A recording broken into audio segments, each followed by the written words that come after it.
Karl, je suis développeur Java, anciennement développeur dans une petite PME et moi j'ai fait des mathématiques à la base, donc plutôt background scientifique et je me suis reconverti à l'informatique. Christophe, BTS informatique à la base, avec une option spécialisée dans la gestion comptable. C'est peut-être un peu pour ça que je me retrouve aujourd'hui à être chef de projet de l'équipe développement dans la comptabilité de la banque.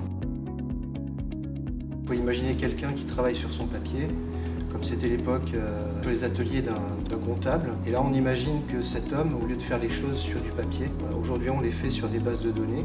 Je dirais que c'est un peu la même chose de notre côté, sauf que c'est pas uniquement de l'automatisation, c'est vraiment l'optimisation. C'est une application qui sert à optimiser des flux bancaires, à optimiser les trésoreries, bien sûr, faire gagner de l'argent à la banque. On pourra en discuter pendant des heures, mais pour moi, je veux dire, c'est la simplicité du code, parce qu'il se résume à très peu de choses en mainframe.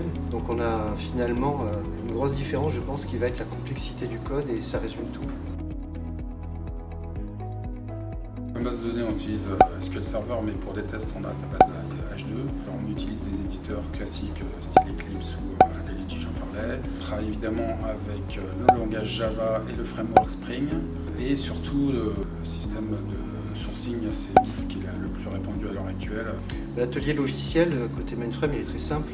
On utilise DB2 pour les bases de données, et l'outil de développement, il est aussi quasiment unique, c'est COBOL. Donc avec ces deux choses-là, plus les systèmes embarqués sur les machines, qui sont en général de l'IMS ou du CICS, on a fait le tour de tout. La flemme. Grâce à la flemme, on arrive à voir ce qui est capable de faire le maximum avec le moins d'efforts possible. Donc on entrevoit facilement des algorithmes, en tout cas dans le monde du mainframe. On s'aperçoit que les choses simples, bien souvent, c'est les plus efficaces. Et puis il faut penser à la personne qui arrive derrière et qui va relire le code, s'il faut le maintenir ou s'il faut le corriger. Donc il faut qu'elle puisse rentrer dedans et facilement le relire. C'est important, en tout cas dans notre domaine, d'être toujours un minimum à la page, parce qu'on voit que sur certains projets, les choses évoluent très vite en termes d'outils, de technologies, et on doit s'adapter en permanence. Rejoignez-nous.